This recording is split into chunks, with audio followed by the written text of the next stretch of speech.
Hello everyone, I'm Charles. Welcome to Graphic Design Quick Start. In today's episode, I'll be showing you how to trace an image with path outlines in Photoshop. This is a 3-part series where I show you how to trace the bulb with primitive paths. Later show you how to create the glow, and in the last episode, I'll show you how to create the starburst behind the bulb. Let us get started. Let us switch to starting composition. Let's go to the path panel. Let's click on the primitive paths. This is the paths I've drawn to trace the shape, the circles, the rectangles, all in the shape. After which, I combine them to create a full path. This is a path that surrounds the whole bulb. We also have the base shapes. I've drawn this in advance to save us some time. Let's get started by tracing the bulb. Let us start the top part. Let me zoom in. As you can see, the top part resembles a circle, and we can trace that using the ellipse tool. Pick the ellipse tool. Make sure the base shapes path is selected. Go to the options bar. Path options, you select combine shapes. Change the type from shape to paths. Let us start drawing. Hold shift and drag a circle. That's it. If we look at the sides, they also resemble a circle. Let us duplicate the top circle to select the sides. Switch to the path selection tool. The black arrow. Click on the circle. Hold Alt and drag to duplicate.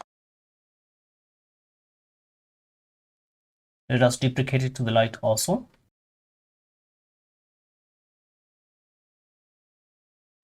Let's draw another polygon to fill in the gaps between the circles.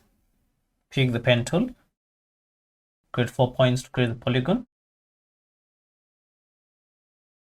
Switch to the dialog selection tool. The white arrow.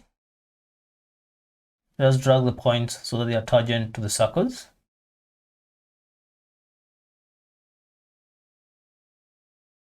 Tangent is the line that touches the edge of the circle and continues straight.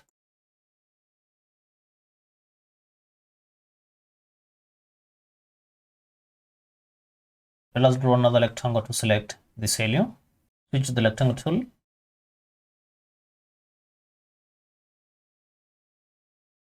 Note the rectangle edges are the middle of the two circles. Now we have all our primitives drawn. Let us zoom out. Ctrl 0. Go to the paths panel. Switch to the dialog selection tool. That is a black arrow. Select the two outer circles. Hold on shift and select the other. Cut them. Ctrl V, Command V on mark to paste them at the front. Go to the options bar. Path options. Click on subtract from front. It seems nothing has happened on the image window, but here on the path, you can see they are subtracted from other paths by the show of the gray, unlike in the primitive paths where they are white. Duplicate the base shapes. Let us call them combined paths. Pick the dialog selection tool. Mark here above the shapes. Go to the options bar, paths option. Click on merge shape components. Click yes. And there we have it, our combined path, neatly tracing our bulb. That's it for today. Like, share, and consider subscribing to our channel so that you don't miss out on our next episode.